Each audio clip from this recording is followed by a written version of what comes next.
Yes, ladies and gentlemen, it's Wednesday. You know what that means. It's time for the Wrestling Inc. after AEW Dynamite after show.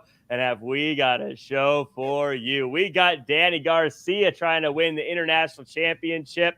We've got the return of Adam Page and Britt Baker and Mercedes Moné drew a line in the sand. I don't know who to introduce first. I'm Jack Farmer, being joined by the only person on the panel wearing an America shirt the day before 4th of July, the Canadian Jimmy Korderas, and king of the cookout, Flobo Boyce. Hey. Fellas, first off, I guess I'll go to Flobo first. Flobo, you having a cookout? Who's invited? Just me and me alone. I left the open for July. You can't come. You can't come. I heard Cody Rhodes is going to be there. That's definitely he can always come by. Jimmy Korderas, famously Canadian, rocking the America shirt the day before 4th of July. Flobo Boyce and we're going to have our citizenship revoked because we're in black. That's okay. That's okay. You know what? I'll cover for everybody. We're all American boys. All American boys. Oh, that was a banger. That was a good one. Man, we're in for a good time tonight. Good spirits here today as we got a great chat already filling in. Brianne saying good evening. Joe C with the lurking time. And of course, all the good evenings from Stephen Camp and yes from Tommy. Oh, good to see y'all. Dylan Matthews, Chef Boyce. I'm thinking Chef Boyce RD. Boyce RD. I was thinking. I like that. Mind. I didn't want to buy those cans of ravioli, but definitely the case. For some reason, Joey Image says, "Let's go Mets." I don't know why. We did lose today. Oh, damn. That's fair. That's my boy Joey, but you got no Mets. No. Hey. So before we get into the show, I do want to talk a little bit about, of course, this was the Fallout show from Forbidden Door. And if you wanted what truly is, I think, the biggest way to feel the fallout of Forbidden Door, you can still go check out Flobo and I's review of Forbidden Door up on YouTube now at Wrestling Inc. But these after shows we're doing after the big shows of the pay-per-views, the PLEs, they continue to roll. This weekend, we got a double header. George Hermosa and John Jordan are going to be doing one for Money in the Bank and Heat Wave. So if you're not full after your barbecues on the 4th of July, fill up on some good Wrestling Inc. eating. Let's talk about some news while we're here. By the way, EJ the Collector running through. Tuning in. Happy 4th, Jets. EJ, always good to see you, EJ. Let's talk some news. Do you guys in the chat want to talk some news? Well, we're going to talk some news. I hope you all say yes. I'm moving forward here. Well, actually, y'all. Yeah, if they said no, I don't know what I would do because the bosses say we're talking news. Hey, why do you ask him if you're just going to go to it? It's the illusion. You want to go to the news? We're going to it anyways. Tough. You know how it is. It's kind of like in the old, when the boss is like, hey, here's my suggestion. Do you think we should do it? You always say, yes. I think that sounds like a correct. Sign my checks, man. Yeah. Once the door closes, you can make your comments there quietly. We got AEW, New Japan Pro Wrestling, Ring of Honor, CMLL, and Stardom. They're coming together for a giant crossover show in the Tokyo Dome, Wrestle Dynasty, happening January 5th. 2025. Flobo, we just covered Forbidden Door, a crossover show here in the States. Are you excited about the idea of all these companies coming together for a show in Japan? And what would you like to see to make sure this is a successsul event? For you, in your mind, not like sales, but like for Flobo Boyce to say this is a good show. Yeah, I think the very nature of it having what would have been the second day slot for Wrestle Kingdom, it was a 1-day event that became a 2-day event that went back to being a 1-day event, and between that and New Year's Dash. So for me, as somebody who was lucky enough to go to Japan once in my life, you're telling me I can get 3 straight days of wrestling, but also featuring wrestling I watch regularly every Wednesday on Dynamite. I think that alone is enough to immediately see what the card's going to be and check out flights for that time of year. Yeah, earlier today on Draped in Gold, Flobo Boyce actually asked me, Jimmy, about 2-night SummerSlam coming up. And should NXT, if I was the one making the decisions, would I like to see Heat Wave as part of the SummerSlam weekend, similar to Stand and Deliver, a part of WrestleMania. And I bring all this up because, like Flobo mentioned, this is becoming a 3-day event. Other companies coming in. I could see this becoming for New Japan Pro Wrestling kind of like a WrestleMania weekend where you have your big show, but then all these other peripheral shows come around it, and it sort of becomes a landing page for a lot of pro wrestling. I think this could be very healthy for the wrestling scene there in Japan.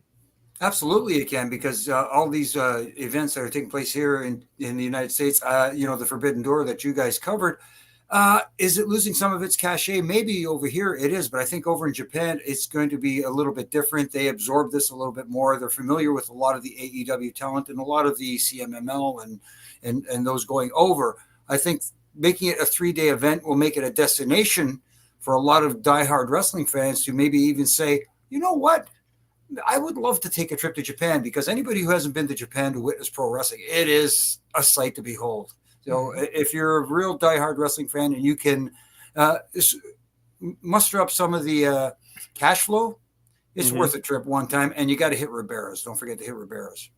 Get one of those jackets. And get one for me. I lost mine. I just say, Jimmy, if I got one, I would never lose it. I would keep it tight. What a jerk. Yeah. Whack. Yeah, I think I'm banned from Japan. If I try to cross customs there, it said, "Where's your Ribera jacket?" I imagine you getting off the plane, and it's like one of those planes where the stairs go right down to the tarmac, but there's like a bunch of guys in suits waiting for you. Like, turn around. You can't come here, Jimmy. Until you find that Ribera jacket, you're not allowed back in these borders. No, I can't, sweetheart. No, Jack Reacher's waiting for me. So everyone in the chat, let me know what you would like to see from Wrestle Dynasty. What would make it something that would make you want to watch it? I don't want to worry about what you think is going to get buy rates and stuff like that. I feel like that's the coward's way out to answer. I want to know what you want to see. I want you put your heart on your sleeve and tell me what you like to see. Sometimes I feel like people, instead of just living by what they like to fall back on, but what are the ratings going to be? I don't care. Oh, yeah. Target demographics, baby. Wear your heart on your sleeve. People who wore their heart on their sleeves, by the way, were Swerve Strickland and Will Ospreay.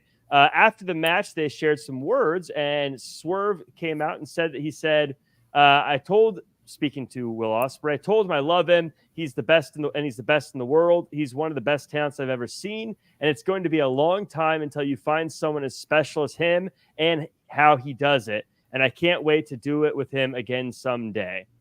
Later, it was revealed, or reported, I should say, by Fightful, that it was Ospreay who reached out to the higher-ups in AEW, noting his desire to put Strickland over.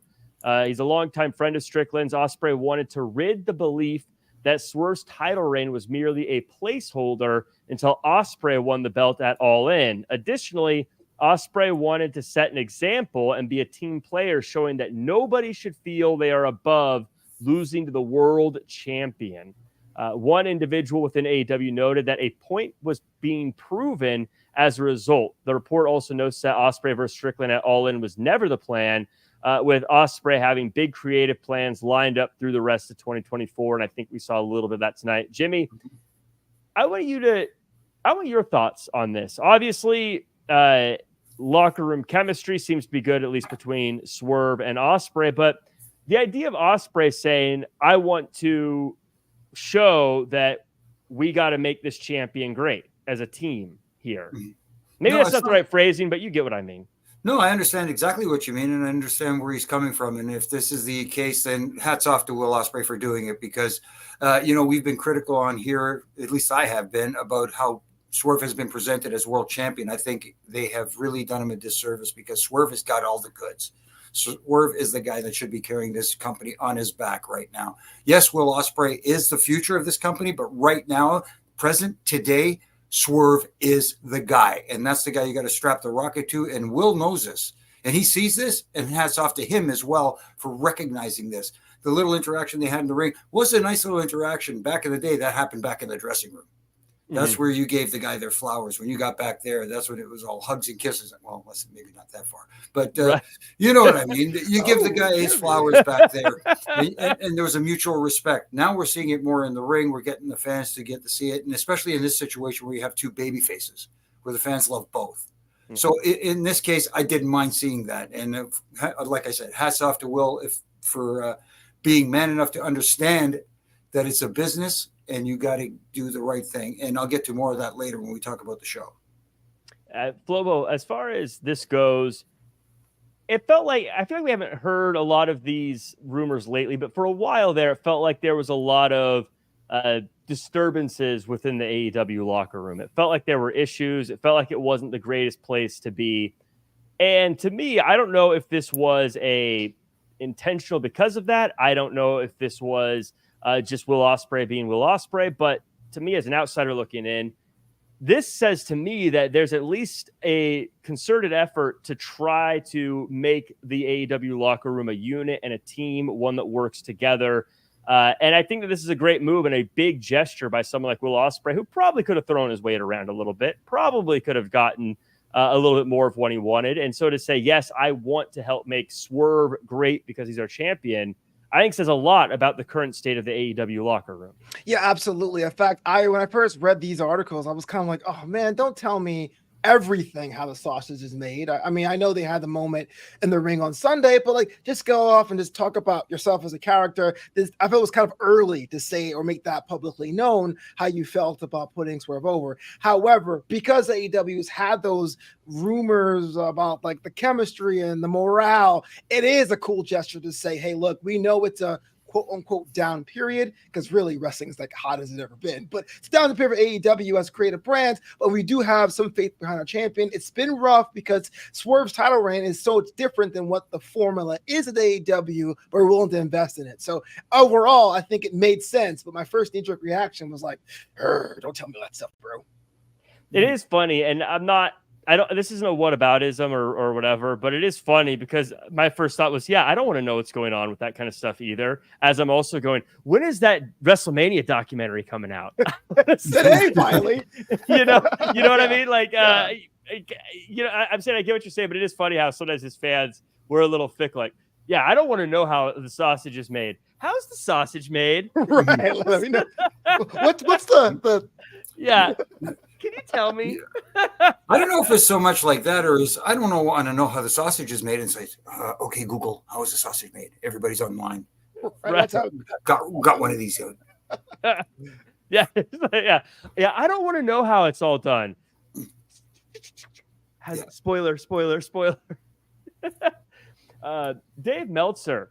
We talked about stars, and it's interesting because we have in the chat here, I just highlighted it and now I lost it. Fernando says the AEW roster has never been this stacked with talent like it is right now. And I mentioned this from Fernando because Dave Meltzer watched Forbidden Door like a lot of us did. And he said Stephanie Vaquer is getting all sorts of praise for her Forbidden Door performance. And everyone is talking about what's next for her. That was not a quote from him, but that's basically what he's saying. A quote from him was, whether it's AEW or WWE, I think that's happening, meaning she's going to sign somewhere. Flobo, you and I gushed over her on the Forbidden Door after show. I thought it was my first time ever seeing her, blew me out of the water. I was like, she's done. I sign off on her. Someone needs to sign her. Meltzer's a newsbreaker, but is this also kind of like, come on. She's great. Of course. Sign her. For all the stuff about the women's division AEW, and we'll get to that later today, that was a bright spot for a lot of reasons. People weren't on the Mercedes Moné train. We're starting to see that pay off. And Vaquer, for a lot of people who are, and myself included, I'm not trying to be smart. I've seen one match before this. So this is my second time seeing Stephanie. It was enough to have everyone talk about it in the middle of the show. So Dave Meltzer doing that, is this him like, just showing up at the Walmart and being like, I can magically open the door. But hey, you know what? If he's not wrong, he's not wrong, right? I have a few of the bad jokes I do every time I get the opportunity. And one of them is when I get to the supermarket, I do let me get the door for you. Oh, dad joke farmer. Yeah. The other one is, if you ever ask me, Jack, did you get a haircut? I will always say I got them all cut.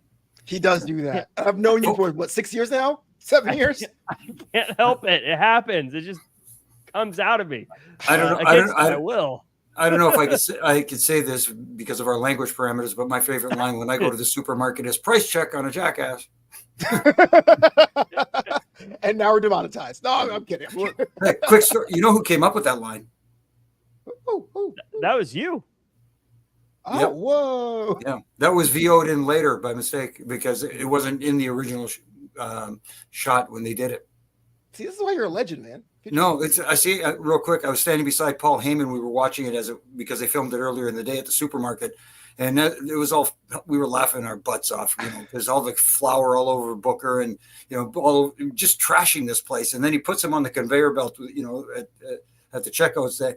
And Steve, does his finishing touches, and he's walking out. And I'm standing behind Paul, and I go, "Price check on a jackass," in my best and worst Steve Austin voice. And he said, looked at me, said, "What'd you say?" And I thought he got hot. I thought he was hot. I just said, "Price check on a jackass."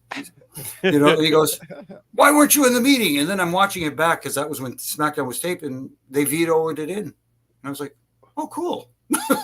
Wow. Yeah. Get this man's Hall of Fame ring already. Yeah, we got a lot of fun stuff to chat about today. I'm excited. This was a big episode for Dynamite, I think, and we got a lot of folks here. I want to give a shout out, as always, to everyone who's joined us. But I got a special shout out to I Am Error, who, by the way, I Am Error, always holding down the chat during the show and watches it live and is there chatting, but is never able to make it live to be a part of the show itself, because obviously the link is made while the show's on. So I Am Error. Right. So glad you're able to make it here with us this time around. Appreciate you coming through. Can I say I Am Error is one of the best video game references. Besides A Winner Is You, I Am Error is like top tier. So thank you for coming on tonight. We also got Dorian Jones and Joey Image, as mentioned, Dylan Matthews and Brienne and Corey and Danny and Scotty Karma. I haven't seen you before. Let's go, Scotty Karma. Glad to see you. And then also Dylan Matthews, high praise. Best ending since the attempted murder of Tony Khan. The rest there's lots of murders happening in pro wrestling. Not a safe time to be a pro wrestler. Yeah, what's his ranking if attempted murder is number one? We got Ricky, of course, though, and stalking you with the dog emoji, and Adonde, and Killer of Demons. Everyone coming through, having a good time. Appreciate y'all being here. I did think this was a great show. I thought this was a pivotal show. I thought this was a really fun. I'm excited to argue with you guys about it. We start the show with a little promo package, but we'll talk about that at the end. For now, we're going to talk about Bryan Danielson versus Pac in the semifinals of the Owen Hart tournament. And it's just a battle between two greats. Danielson gets the crucifix to reverse the brutalizer and get the win to make his move to the finals. Jimmy, Bryan Danielson is banged up, but he moves through in what I thought was a good one. What was your thoughts on this one? I love the match. I thought it was great. See, I can't even get his name right. Bryan Danielson is just an absolute pro, and he knows what he can tell stories just standing there in the corner. That's how good he is. And to have someone like Pac against him, these guys have met before. I think the last time was, they said, many, many moons ago, but still. These two put on a real snug fest. Let's put it that way. These guys laid it in, and they told great story. That was pro wrestling, the kind of pro wrestling I enjoy most. When you got two guys like that can tell stories, emote with their face, get the crowd invested, regardless of the fact that the crowd love both guys. You normally want the protagonist and the antagonist. In this situation, it worked brilliantly, and because of the story behind it, it's the tournament match, the Owen Hart tournament match. What more can I say? Love the match. It was great.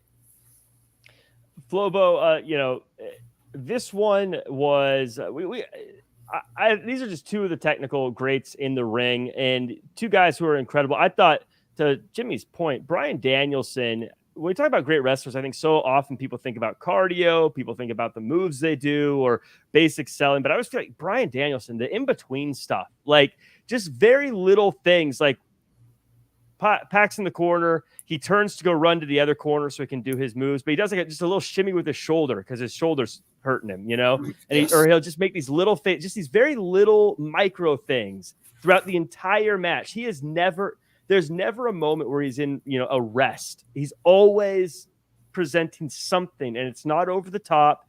It feels believable. Bryan Danielson, for as good as all the stuff he does it's those little in-between times I think make Bryan Danielson one of the all-time best. I think that was very apparent tonight. My match of the night was the first one of the evening, and not taking any away from back besides the fact he's a bastard. But you think about what Bryan Danielson or Daniel Bryan said. I know, right? Maybe he just like ticked off one guy one time, like cut him off in traffic once, and he's like, "Hey, you bastard!" No, but what I like about Bryan Danielson is that no matter who we are in the ring against, everything compounds. And so if you're a psychology guy, you're going to love it. If you're a moves guy, you're going to like it. If you're a character guy, because he's so physically small than most of his opponents, you like it. There is almost something for everyone in one dude. And this is why Bryan Danielson, even though I wasn't the biggest fan at first, and I've been told, I've seen the light of how he could be one of the better ones of our generation. Jimmy, we talk about not being the biggest guy in the room. Someone who may have been the biggest guy in the room was in the front row. And I don't know if you noticed this guy. I don't know if anyone watching the show right now watched this guy. Did you see him in the big shirt? He was in the front row. I couldn't take my eyes off this dude. I tried to ignore him as best I can, but he was right there across from hard camera. How can you miss this guy? What's wrong with the dude? He was like standing the whole match. Oh, yes, he wouldn't. Okay, but it's one thing if you're standing the entire match, but when you're blocking the view of 6 people, one guy, then it's an issue. Like I told Jack in the chat, if you buy a floor ticket to a wrestling show, it is at your own risk for a reason. You got to go in the upper bowl, man. They're absolutely, absolutely. I was like, Jimmy, is there a? Because you've worked in the industry, is there a what's the word I'm looking for? Where like there's just a certain like protocol for like maybe? As far as standing or like if you're a fan, is there? Because I felt bad. Like it was clear everyone else in the arena was sitting, and he's the only person standing up. And I'm sure he's excited to be there. I don't mean to make fun of the guy, but like, how do you not know? Like, I got to sit down. I'm blocking everyone's view.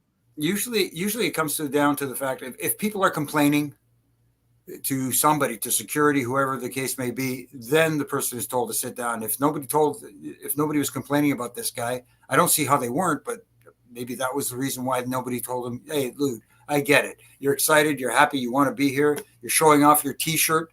Just sit down sometimes so people can see. On social media, I mentioned this, and at Thumbs Up Canada said, pay for the whole seat, but only use the edge.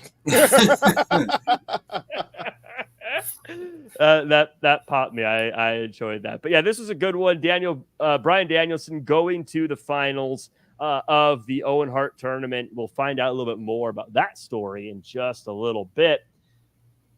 We move on to a segment that, for a show that I thought was really just about perfect, in my opinion, this next part got a little messy for me. Mark Briscoe comes out, says Jack Perry got lucky, but that was last week. Tonight, he's declaring as the first member of Team AEW for Blood and Guts. Jack Perry attacks Briscoe. Then O'Reilly comes out to make the save. Then Okada and the Bucks come out. Then they're all chased off by the Acclaimed. Jimmy, I feel like I know who the teams are now for Blood and Guts. I feel like they could have gotten more out of this. I feel like they kind of shot their load a little. Are we allowed to say that phrase? Not anymore. It's weird when Jack says that kind of stuff. I feel like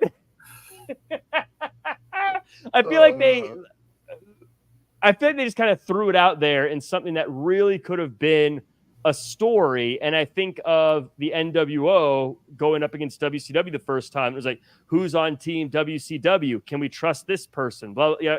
And there was this huge story to it. It made it interesting, where this was just kind of like, I guess I'm on this team. That's one of the issues I find sometimes with AEW is they try to rush through it, especially a lot of the stuff with the Young Bucks, the EVPs.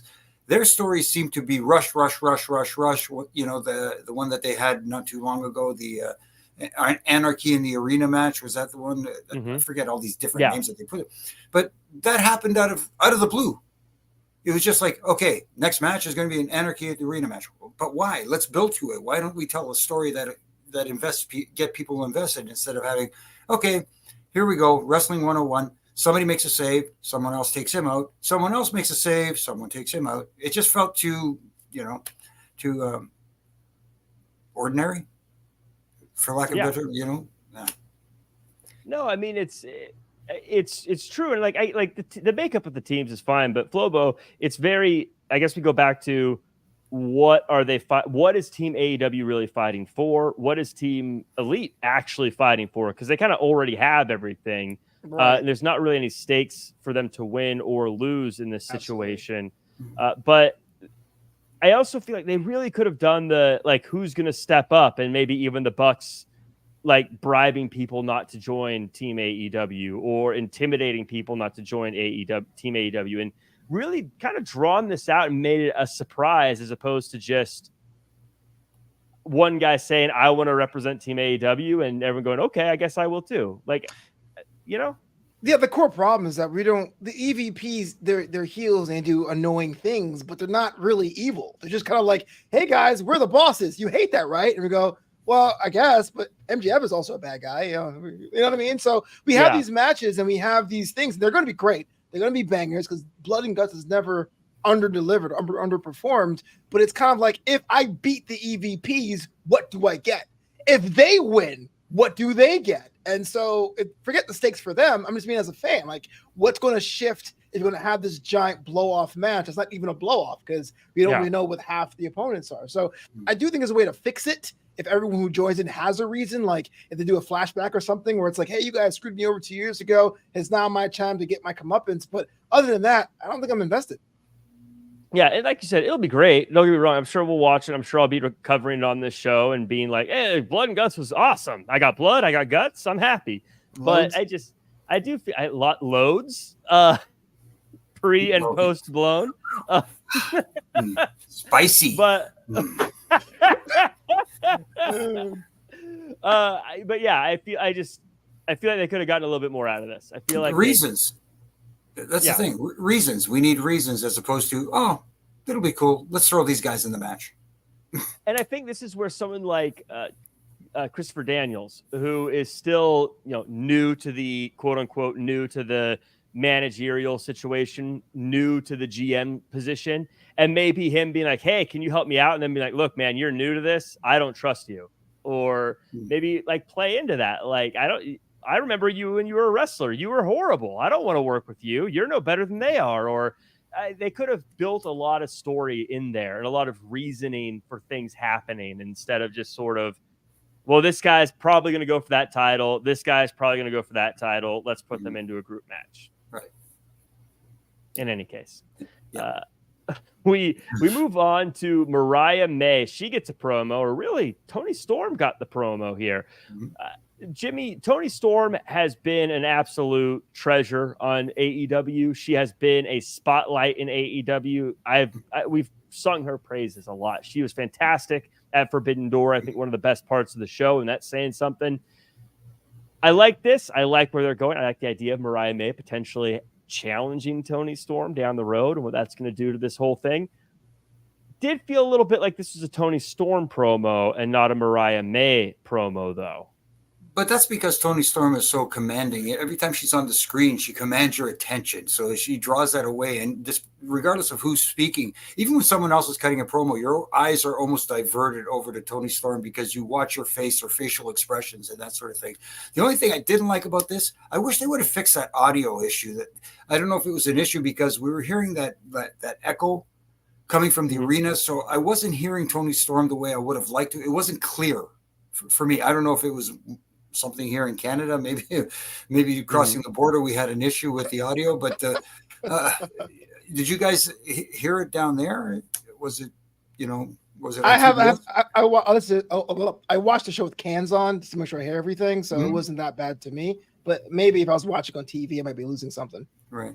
Yeah. I didn't notice it as much on my end. So maybe it was, maybe it didn't have its passport. I don't know. Yeah. Hey, Oh boy. I'm not getting into border stories. Never mind. So yeah, it was. But Flobo, I guess your takeaway on this. Now, I can imagine a world where Mariah May wins the tournament and then has to challenge Toni Storm, and the story is how does she step out of Toni Storm's shadow? In which case, Toni Storm doing all the talking makes a whole lot of sense right now. Sure. Is that where we're at, or do you think Mariah May needs to be building up before we get to this point? I think because of last week, this time, the story, well, the side story, the C plot was what Mariah May was going to do with that women's match at Forbidden Door. So having Toni Storm dominate that was kind of like, no, we're cool, we're friends, I believe in you. It was more like her laying it on thick for the eventual divorce later on. So I'm looking forward to it either way. I think that was a great. I love the story that's happening there. Another story that I have been really enjoying here is our next Owen Hart tournament matchup, and that was Willow versus Statlander. Willow Nightingale versus Chris Statlander, in case you're confused over which Willow and Statlander I'm referring to. We get a really, really good, we get a promo from Willow. Then these two have a fight, and it starts right on the ramp. They really do a good job. Statlander tries to use a chain. Willow turns it around, rolls up Statlander, sending Willow to the finals of the tournament. Flobo, this is another rivalry I'm loving. And that Willow promo, to me, just hit every single note. Willow, build the division around her. She's got my full sign-off. She's got my full support. Give her creative control, whatever she wants. That was wonderful, I thought. Yeah, leave it to Jack Farmer to paraphrase the Jack Farmer tweet, but I actually agree. Willow Nightingale is that good. And we have two divisions that are finally starting to find their rhythm. This match ended in a perfect way where you know there has to be one winner takes all contest. Put me on, I am board as well. But I have a question I ask, and I mean this respectfully. Do you consider this a Haas match at this point? Because these bombs were hurting. They were heavy. Yeah. I mean, they were beating each other up pretty good in this one. This was another fantastic match. I felt like they knew they had to deliver, and they absolutely did. Maria says this was an excellent women meet match. So yeah, there you go. I guess. I'm just glad I was quoting that. So instead of saying it myself. Thanks, Maria, for that quote. Thank you. But Jimmy, I want your thoughts on that promo, Smile Anyways, and the fight that these two had. No, I love Willow too. I think she's got it, and I don't know about building the entire division around her, but at least get the ball rolling in that direction because she's got this natural charisma about her. Even when she talks, everybody is engaged. They love her. And starting off that match hot on the ramp, great idea. Instead of the usual somebody gets in the ring and you jump them there. No, start it off hot on the ramp, fight your way to the ring, fight through the match, have a banger of a match. You talk about a banger. That was a banger. The only, again, nitpicking critique I had was with the finish because we got a variation of a roll-up in the Brian Danielson Pac match, and we had another roll-up in the match right afterwards in this one. They could have come up with a little more of a creative finish with the attempted interference or distraction from the outside. That's the only little nitpicky thing, but other than that, hats off, ladies. You're shaking your head, Flobo. I'm just being an antagonist. Jimmy. He's right. I didn't know what to say. Yeah, it is easy, I guess, looking back, especially since Willow is the person we're all cheering for. If she just, instead of rolling her up, just hit her move on Statlander. Exactly. Because that's a very, we would all cheer for that and getting a clean win that way as opposed to a roll-up's a clean win too, but you know what I mean. Yeah, but it establishes her finish as well. Yes. Yeah. So I do agree with you on that one, but I want to say that Smile Anyway promo.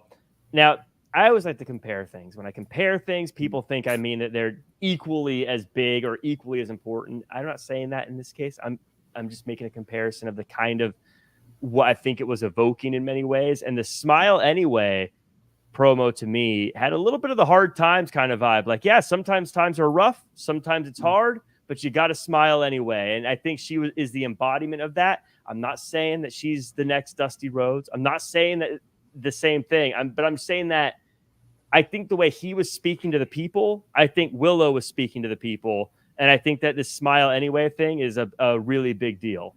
You know dang well someone's gonna clip that out and be like, Jack Farmer said the new Dusty Rhodes is Willow Nightingale. I know. But I see it. I see it. It was It's definitely coming. something we've had moments where life sucks and you really want to drop kick somebody, but you have to smile, whether you like to or don't like to. And I think those are the kind of promos that people remember 5, 10, 15 years later if she keeps on that vein. Yeah. Jimmy, any final thoughts on this one before we move to the next promo? No, I think all the things were covered pretty well. Willow is the real deal in the women's division. You heard it here first. Jimmy Korderas thinks that that promo was the Hard Times promo or better.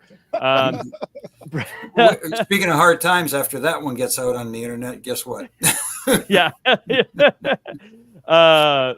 So Adonde says, no, I think Jack is more close than far away for that comparison. Thank you. Oh, it's close, but out of context, he's going to get ripped alive. I do. It happens all the time. Don't worry. Yeah. We had Britt Baker, DMD, show up for coming back from her injuries. Says it was more than injuries that kept her away, that she actually suffered a mini stroke. Now she's back and she's healthy. She gives a moving speech about getting through tough times before directing her attention to Mercedes Moné. Mercedes shows up and is greeted by the Young Bucks, and they say, we're going to have our championship celebration right now. The two go back and forth before it all boiling over. Now it's going to boil over it all in, is what I'm trying to say. These two are going to go at it. Flobo, this was a little bit of a game of one-upsmanship. Yeah. Mercedes felt she was one-upped after her match. Now she's trying to one-up Britt Baker. Did you like how they played that? Yeah, I think I was texting you at this moment. I go, whoa, AEW's women's division. We're back. Second match and second promo of the evening. We're feeling it. Now, here's what I like from Britt Baker. She came back to give us a really chapter and verse of what she went through, and on her way back, she's not a face necessarily or a heel, but you told her story, so we're taking it. But then I look at Mercedes Moné. I think this was the best kind of correction because at Forbidden Door, the crowd was not into Mercedes. And well, what better way to say she's about her Monet than hanging out with the EVPs? But I gotta say, that has to be the weakest championship celebration I have ever seen. If the Young Bucks can only pull those strings, and I don't want your help, Matt and Nick, that was terrible. The 2 balloons and a streamer? Are you kidding me? She's a double champ. It's you need Matthew and Nicholas, by the way. Don't want to get fined. Oh yeah, please don't get fined. Yeah. You guys need at least a full 2 pillars worth of balloons if you're going to do this, because you got at least the hard cam has got to be covered with balloons. That's just a minimum here. But I agree with you. I keep saying pivotal because I feel like this episode, this week of Dynamite, they pivoted in a really good way for a lot of people, I think. And one of them was Mercedes Moné. I think them putting themselves in a position where we clearly are going to boo her. We're going to cheer for Britt Baker. And especially, I think having the speech about where she's been and why she's been away automatically makes you want to latch onto her. Mercedes is phenomenal at stepping on everyone's toes. Very good at that. And as Dylan Matthews in the chat says, Tony Khan should know whoever you put across from the DMD, they are the heel. Britt is beloved in this company. She's earned it.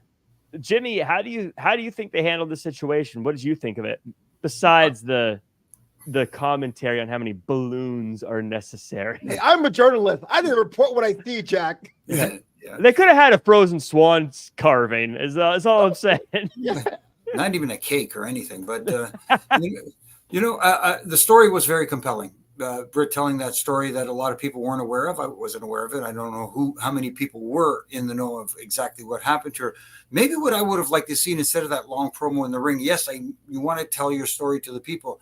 Maybe earlier in the day, they could have had a sit-down interview with Renee in the back where she interviews her and she tells that story in a very different manner, in a sit-down setting, so to speak. Put it on social media, put it out there, let everybody see it. And then when DMD, Britt Baker, comes out to the ring, you can get right into the interaction between her and Mercedes Moné. With all due respect, it just felt a little long getting to the verbal conflict. If that makes any kind of sense. So, and then you can play this on social media even after the show, let it gain some traction, and because everybody's putting stuff on Twitter, on X, on whatever, I hate to call it X, but put it on YouTube, put it on all your social media platforms, and put it out there and let people really get to see this. Corey Pride with the super chat says, Britt's promo was too long, but great. Her and Mercedes have sold me on the pay-per-view already. I will say I gasped when Mercedes put her hand in Britt Baker's face and shoved her away. I was like, I don't know if there's that part of that. Oh, I can't believe you did that.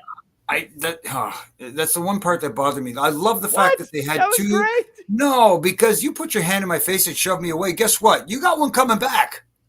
All in tonight. No, I'm not the tough. I'm not the toughest. As long as you're smaller than me, you're gonna get it. Yeah, you are a heel. But I don't care. I'm not the toughest guy in the room. I may go down, but I'm going down swinging. Yeah. If you're the size of the guy in the front row, I apologize. He's coming after you. I swear. I need a few more burgers to gain that. Now, last thing I want to mention on this segment is one of the things that was really kind of one of the most popular parts of our review show last week, and everyone was talking about, is that George Hermosa did the CEO dance. And so, Flobo, I would like you to continue the good times, and I want to see the CEO dance. Well, I'm just a guest on this podcast. No, yes, so I think I'll do the music. CEO. That's fine. It's terrible. No, it's fine. I could do DMDs. I could. What the heck was that? Oh my God! You lava lamping son of a gun. Excuse me, waiter. Let's see it. Check, please. I want to see your CEO. Yeah, please, boy, help me out, Jimmy. I can only do the ring thing. That's all I got. Okay, we're waiting.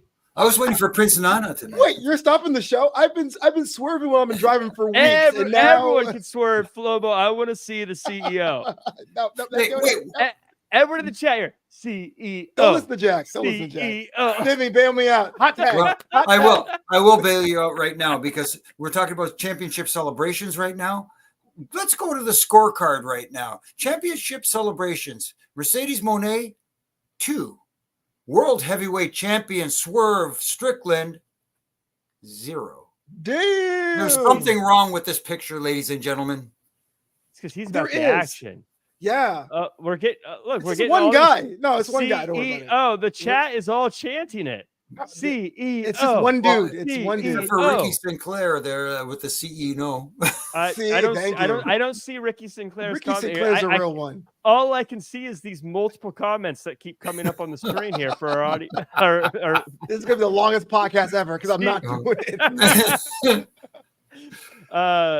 Well, let's talk a bit about the learning tree. Flobo, since you're not going to do the CEO bit, can you give me your best? The learning tree. Oh my God.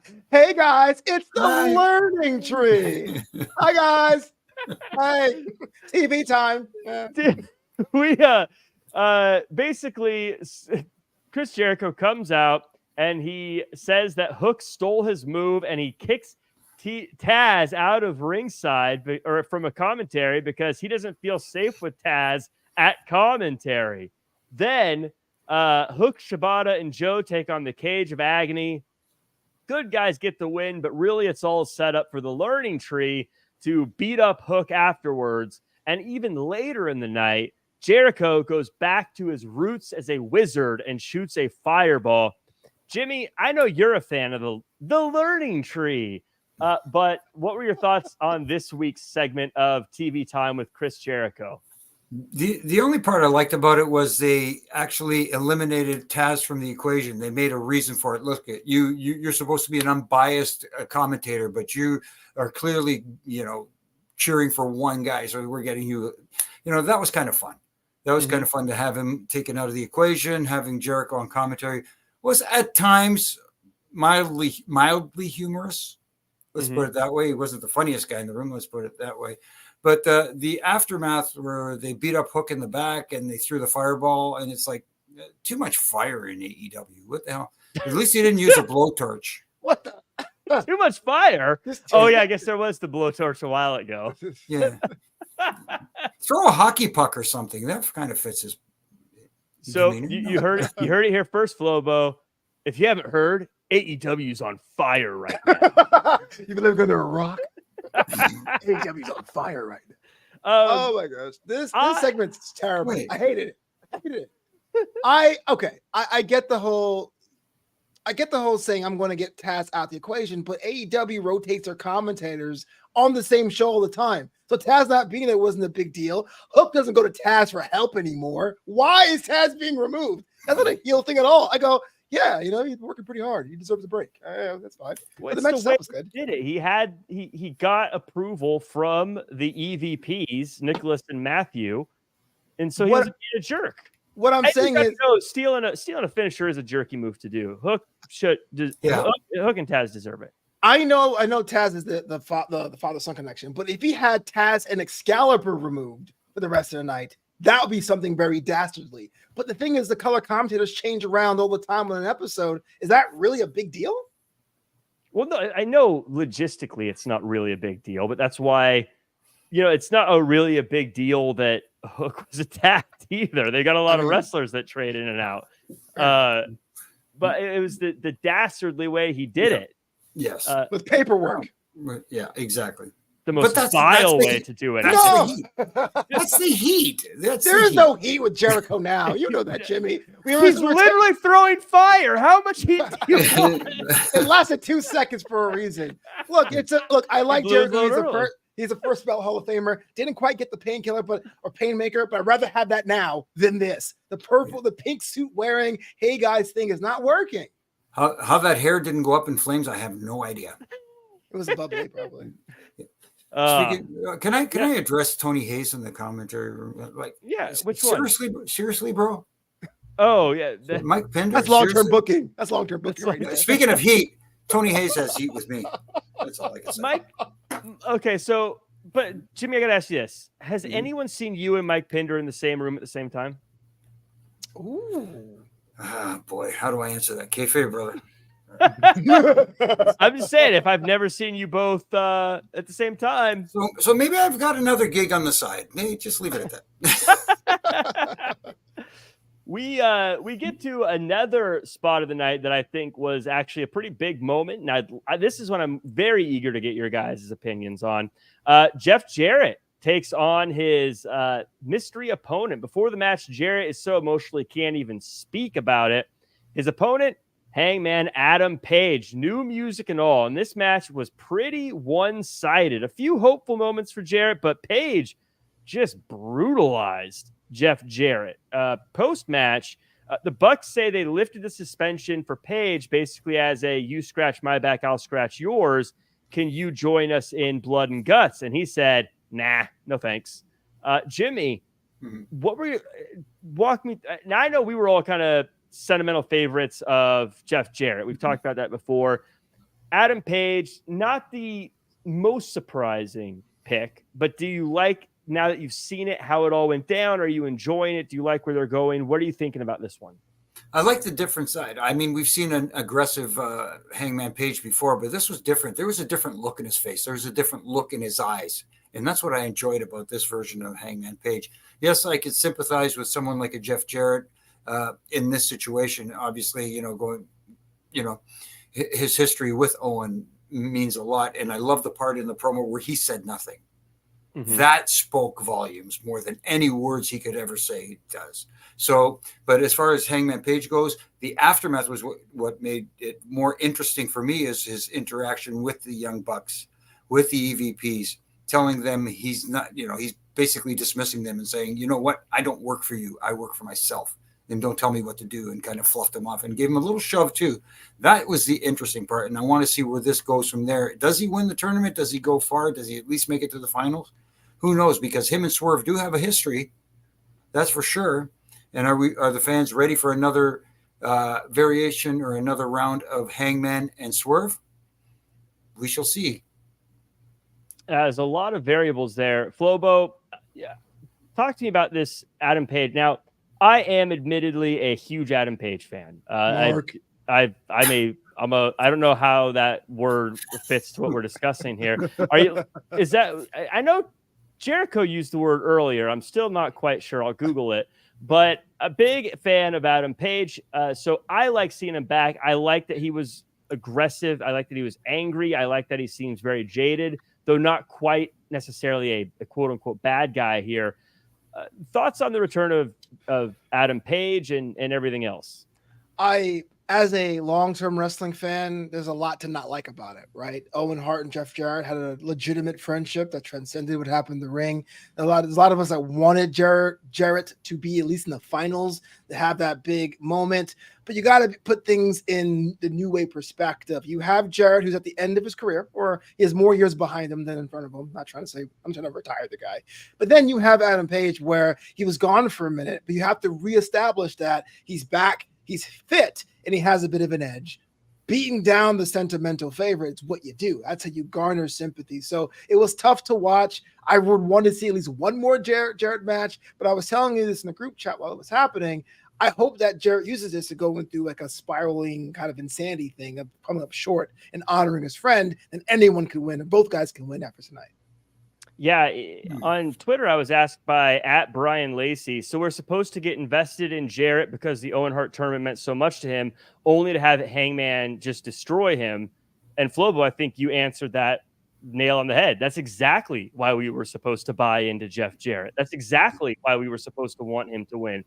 Us wanting him to win only to be destroyed is exactly what they were looking for, I think. And but I also love that they answered the why they brought him back, and they didn't brush that under the rug and say maybe they won't remember. And I like that there's tension there. I like that maybe he's going to help him, maybe he's not. We don't know what his motivations are yet, Jimmy. I feel like this is more than just I'm back and I want to be the champion. I have a feeling that Young Bucks are going to do something that says we can control you a little bit, Adam Page. We have something on you. I feel like, because the way he came out is he's not just, hey, I'm back and I'm back to business. It feels like, and maybe I'm reading too much into it, it feels like there's something going on with Adam Page that they have not explained to us yet in character. Yeah, exactly. I agree with that, because of the way he came out with a different kind of aggression. It wasn't that, full bore, go out and knock him dead. He had this slow, menacing approach to the ring. He took his time. And even in the back, it was a little confusing at first, because like you said, Jeff Jarrett being the sentimental favorite and him pretty much handing him his lunch in that match, pretty good. And then going back and people actually cheering when he had that confrontation with the EVP. So maybe the fans are a little conflicted. Maybe they're going to exercise that power going forward, like you said, and kind of force his hand into joining the EVPs in that match.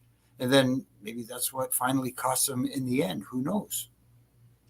I like how the whole thing went down. And also I think the underrated side of this that I really love is that I'm a believer in Jeff Jarrett again. I hope he's not off TV after this. I hope, to Flobo's point, that something happens that allows him to continue on TV, because I've been a fan of Jeff Jarrett for a long time. Again, I was a late period WCW fan, so all the slap nuts that didn't like him, I liked him. Yeah.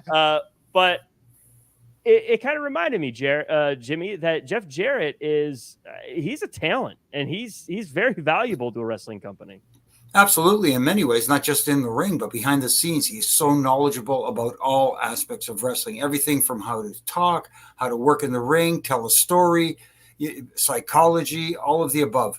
Jeff Jarrett is a guy that is invaluable in a locker room to that young talent. And he's also someone who is not set in his ways. He listens and he's able to adapt.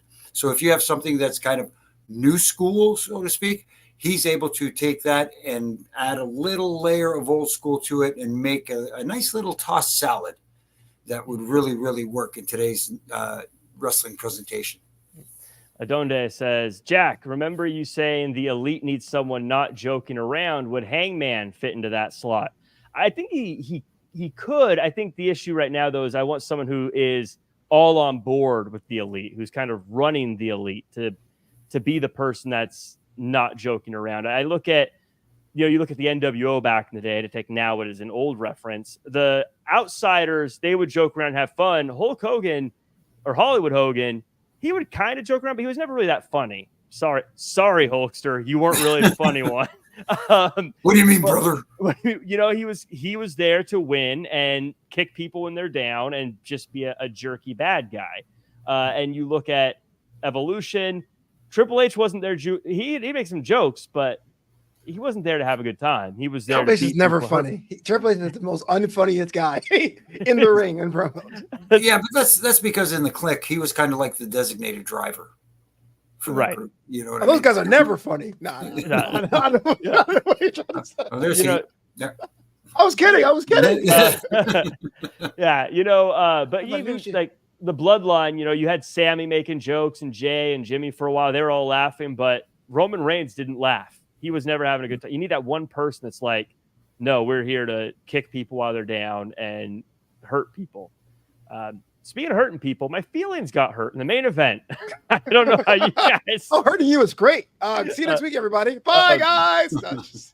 Daniel Garcia versus Will Ospreay for the International Championship. Show starts off with a promo from Garcia saying he's putting on his mother's life that he's going to win. MJF's going to be in his corner. Ospreay thanks Callis for his help, but asks to go free. And Callis says, okay, sure, that'll pan out well. They put on a really good one, but it all comes down to MJF telling Garcia to use the diamond ring. Garcia says, no, thanks, gets hit with the hidden blade. MJF cost Garcia the match. Garcia is gutted. Ospreay gives him a pep talk. MJF kicks Garcia in the yeet flies. It's a bloody attack until Ospreay comes out and MJF leaves and Garcia is stretchered away. Jimmy, usually I'd say this is a lot of stuff that happened here. I feel like this was a pivoting moment for AEW in a lot of ways. I feel like a lot happened, but it was all for a good purpose and a pivot here. Am I being too optimistic, as everyone says in the comments? I don't think so. I think this was done really, really well and it accomplished its goal because, as you said in the promo earlier, he dedicating the win to his mother, saying there's absolutely no way he's going to lose this match. And then him losing the match in the fashion that he did because of MJF. And you can see the emotion in him crying in the corner and Will trying to comfort him and tell him, man, you did a hell of a job. You should be proud of yourself and all that sort of stuff. I wasn't there hearing it, but I'm assuming that along those lines is what it was. Will leaving and then MJF doing the dastardly deed, helping him up, giving him the hug. And then there we go, right in the yeet flies. And then he went to town. That wasn't the end of it. He went to town. And we have some color, ladies and gentlemen. And that tombstone pile driver off the second rope. And you thought that would be enough, but it wasn't enough. He kept going afterwards. This is how you make a baby face. When you want to get some heat on him, some real heat like MJF did, that's where you get sympathy on a baby face. I was kind of skeptical about Daniel Garcia's rise so far as a babyface because they said, Rene Goulet, holy crap, where am I going with that? Rene Paquette, another Canadian, anyways. Rene Paquette said, one of the emerging backbones of AEW. And I thought when she said that, I was kind of like, I don't know if he's quite a backbone of AEW, but after tonight, I think he has the opportunity to become just that. And that's all thanks to what MJF did to him and the sympathy that he got. And I'm looking forward to seeing. Now you talk about what can happen in the future. MJF and Garcia means something now. Yes, absolutely. And Flobo, to that point, to kind of wrap up the stuff with Garcia, I do want to say too, I know we talk about bleeding too much on AEW a lot. I feel like this is a perfect example of where it really helped and was really well done. But I've been a fan of Garcia for a very long time. I've been saying I think he could be that guy eventually. I think that this was a good step there. If you were the person, Flobo, pulling the strings here with AEW, would you put Garcia in the spot to try to become one of the top guys? Do you believe in him? If I'm slicing off today, I would say, yeah, why not? That guy has a look. He went in the main event. He can do it. But Garcia is in this small club of a bunch of guys that we've seen this before. Where we go, oh, now's the time Garcia's going to kick up. Oh, yeah, Wardlow's going to happen. Oh, yeah, Brian Cage, Powerhouse Hobbs, all these, and it doesn't happen. So I'm a little cynical, a little jaded on that end. So I feel that's the only thing that's tracking it. But it's not Daniel Garcia's fault. He did everything that was asked of him, even put his mom in a promo and more. He's done everything correctly. If they really believe in him, now's the time. Yeah, so I agree with you. I think that I think that Garcia has what it takes. I think he could be there. But I want to go back to Will Ospreay and his conversation with Don Callis, Jimmy. This now clearly things aren't over with Don Callis and Will Ospreay, but I want to actually say what I loved about this promo here is it summed up, because one of my complaints was like, I don't get what everyone gets out of being with Don Callis, but Ospreay actually like, hey, you got me a match with Omega, you got me a match with Jericho, that was great. It wasn't your typical yelling emotional promo. It was that very mellow kind of, listen, man, I appreciate what you did. I thought Ospreay showed a different level here in like the other way, like in a good way, but like, most of the time, like another level turning it up, but he showed another level turning it down, but also kind of explained why he would be with Callis in the first place. And now clearly we know that there's going to be repercussions for Will Ospreay in the future, and I'm here for it. No, I'm here for it too, and you're right. Nice to see different levels, different variations, because he wasn't amped. Every promo we've seen from him so far, he's been amped up to the nines. With all the bruv stuff. We didn't get any of that tonight. We got a subdued. He showed some range in his promo work, and that's very important, because you can be up in rah sis boom ba all the time, and yeah, people are going to get behind it. But if you want to get people really emotionally invested, you have to show some emotion other than, hey, I'm happy all the time, and this is great, I love it, this is awesome, I'm the best wrestler in the world, stuff like that. Now you're showing some self-doubt. Now you're showing that you really want to prove yourself to the world and to yourself. And the nice little interaction, and Don Callis very calmly, you know what? I don't really normally do this for someone who's actually signed a contract. That little thing that he threw in there, that has signed a contract with me, but I will do you this favor, but you owe me one in return. So I'm waiting for the receipt. very Godfather-esque. Like, I'll do you this favor, but one day I'm going to call you, and when I do, you owe me. And Don Callis is not someone you want to owe a favor to. Like, I already love that. And even it was great is, if you look at Don Callis did nothing that looked like he was being insincere, but you're like, I don't believe you. Don Callis, you're a liar. Well, but I feel like Don Callis could say anything to me. Like, he could call me right now, be like, Jack, you're doing the Wrestling Inc. post show right now. I'd be like, no, I'm not. You liar. Wow. I mean, take the bag first and then call him a liar afterwards. It's a natural sleeve that works for him. And I mean that with all due respect. And I guess the question I had when he said that was, what's the over under for him cashing that favor? 6 weeks, 2 months, a year? That's the question I want to know. And what would that even look like? What would Don Callis need an Ospreay for moving forward? Yeah, that'll be the interesting thing. That's fun. I can't wait to see. Hopefully it's not too long. Like, I don't like, it's okay if it's a couple months, but if it's like a year from now, I'm like, okay, guys, we forgot all about this. You gotta be a little tighter than that with the storytelling. But last thing here is I want to go to Corey Pride's super chat here. Thank you, Corey. Says MJF is best as a heel. Jimmy, he's a natural heel. He's a natural heel. Sometimes people cheer for the bad guy. But at this point, I think tonight we finally got him to get the reaction he was hoping for. He wanted to get booed tonight, and they were booing him. There's going to be that faction out there that's going to cheer him regardless of what he does. He could run over a small puppy and probably still get cheered by some people. You know what I mean? Don't give him ideas, because I think he'll do it. Just edit that out, please. Edit that out really quickly. But he got the desired reaction, and he's showing that that's where he belongs. That's his lane, the heel lane. It's you're right. I think it's almost the opposite. It's when someone who's obviously a nice person tries to be a bad guy, we're like, you're not a bad person. Quit pretending. He's the opposite. When he's nice, like, come on, you're a jerk. What are you doing here? Ricky Steamboat syndrome. Ricky Steamboat just can't be a heel. Right. Like, and I feel like Rey Mysterio as well. Like, if Rey Mysterio is like, I hate you fans, you'd be like, come on, Rey. What are we doing here? What are we doing here? But Flobo, how do you feel? Do you agree? Do you think that it's they tease the idea of MJF being a good guy, someone we can cheer? Is that just a lost cause? I think so. Like I always told you, the reason why I don't connect with MJF is actually the opposite. I grew up with a bunch of MJFs in class. And so it's almost too real for me. So I'll always boo the bullies I had in school, right? I thought having a face run might be fun for the character side. If MJF is like, let me see if I can do it. But a guy who says literally I'm better than you and dresses in Burberry and those pattern things, that has to be somebody you just go, there's something about him.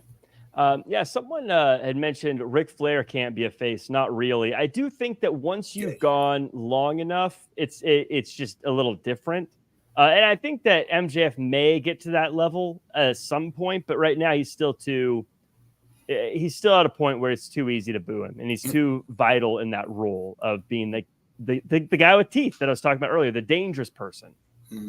There is only one thing, not regarding Ric Flair, but MJF too. You talked about it a little bit here, that maybe this trigger was pulled a little too early with this, because he just returned and he was getting that reaction. You know, let's enjoy it and then suck the people in before you do the dastardly deed. I don't think they waited long enough with it. Do you think they were in a situation where they just didn't have enough bad guys for him to go through? That's it. Flobo, you snap. You think that's what it is? That's it. You look at Swerve and look at his rogues gallery.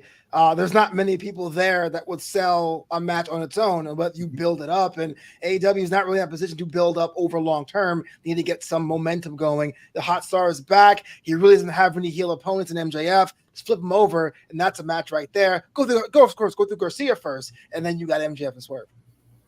Yeah, because I'm thinking, especially if Swerve is going through all the bad guys himself, you can't have MJF then also beat Christian Cage and then also beat everybody else. You're going to ruin all of your bad guys very quickly in that case. True. But that does it for this week. I do think that this was, like I said, pivotal. I thought this was a really great showing. This was everything I think AEW needed this week. Everyone in the chat, let me know if I'm going too far on that or if I'm being overly positive. I usually am, but in the comments as well, the likes, the 5-star reviews, all that good stuff. Before we wrap up, though, Flobo, any final thoughts, and where can the world find you online? I do think it's a good sign for the AEW Women's Division that so much time was given, and you see everyone's coming around, at least on Twitter, that, hey, look, we have so much talent. They're getting time to do things and breathe. It's great. So happy for that. Hope they continue that some more. Hey, I'm with this guy, Jack Farmer, every Wednesday as we talk about NXT on a show called Draped in Gold. Learn more at drapedingold.com. But every morning I'm lurking for those referee rants by my man Jimmy Korderas. Yeah. And that's why you're a host as well, Flobo, being able to toss it over there. Jimmy, any final thoughts, and where can we find you, like those referee rants? No, I enjoyed tonight's Dynamite very much. If I had one thing that I wish I could have seen tonight, I would have loved to have seen the world champion, even if it was just a promo, because that was a big match that he had and a big win that he needed against a big opponent. And that was the only thing. I wish I would have seen the world champion on the show tonight and not wait till Collision if that's where he's going to show up. But as far as where you can catch me, here on Wednesday nights and Monday nights, and this week on Friday night as well. You're going to get too much of Jimmy Jam this week, but you can catch me here, of course, on the Roughing It Up podcast with my good brother in stripes, Brian Hebner, and RJ, who holds the glue together. This week, our guest, Jared Fritz. It's an all-striped edition of the Roughing It Up podcast with 3 referees this week. I hope you can handle it. And, of course, my Reffin' Rants from Monday to Friday on all my social media platforms. Little critiques that I think I like to tighten screws and maybe think that, in my mind, help. Well, you can't have too much of a good thing, Jimmy. So I'm glad that you're going to be doing more and more shows. As Dylan says, much like Vegemite, we can never have too much Jimmy Korderas. Well, Dylan, I love you. I had Vegemite once, and I was like, it was fine. I think I've had enough of that. You know why? Because Dylan Matthews likes a Vegemite sandwich, right? Because he comes from a land down under. That's a classic. Sung by a Scotsman, but definitely a classic. Yeah. And of course, Adonde saying, I like this combination of Flo, Farmer, and Jimmy. Great stuff. Well, thank you guys so much. Thank you for the kind words. Thank you to Tuck, to Dylan, to Mike, to Killer of Demons, to Tony, to everyone who rolled through, Maria. Appreciate you all. You can find me at Real Jack Farmer across all social media. You can check me out also calling the action for the Santino Bros LA Rumble on July 27th. You can check that streaming live on YouTube for free. And also make sure to follow at Wrestling for all your latest wrestling news updates. You can check out the After SmackDown show on Friday. Jimmy will be there. And if you're invited to the barbecue at Flobo, check that out. And if you're in Canada, still celebrate the 4th of July. It's a good one. Make sure not to blow off any of your fingers. We'll see you all on